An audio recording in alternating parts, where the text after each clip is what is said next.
esta vez vamos a unificar dos movimientos que ya sabemos hacer, que sería camello de pecho con OMI. Por lo tanto, por favor, revisar la técnica del camello de pecho, la técnica del OMI. Os dejaré los enlaces en la cajita de comentarios para que le echéis un vistacillo antes de hacer este movimiento.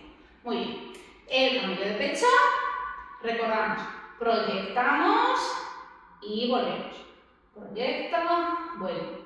Proyecto, vuelvo. Hago un círculo. Eso es. Y el OMI es el que vimos en el programa anterior. Entonces vamos a hacer camellito, contraigo, pelvis y pecho, y desde aquí, desde esta contracción, me va a venir el OMI. ¿Sí? Otra vez. Camellito de pecho, intentamos bloquear lo más posible la pelvis. Camello de pecho, arriba, contraigo y contraigo pelvis. Al contraer la pelvis, solo me queda soltar por detrás y vuelvo otra vez.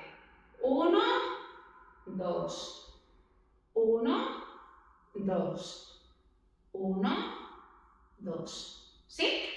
Desde aquí. 1, 2, 1, 2, 1, 2, 1, 2, 1, 2, 1, 2. Ahí está. Es un movimiento muy sencillito. Enseguida lo vais a pillar, queda precioso en cualquier coreografía. Y además se trabaja mucho la parte abdominal. Entonces vais a aprender a controlar mucho mejor toda la parte abdominal para que os salgan muchísimo más bonitos y más fluidos los dos movimientos. Si os ha gustado el vídeo, regaladme un like, suscribíos para no perderos nada y sed muy felices. Hasta la próxima.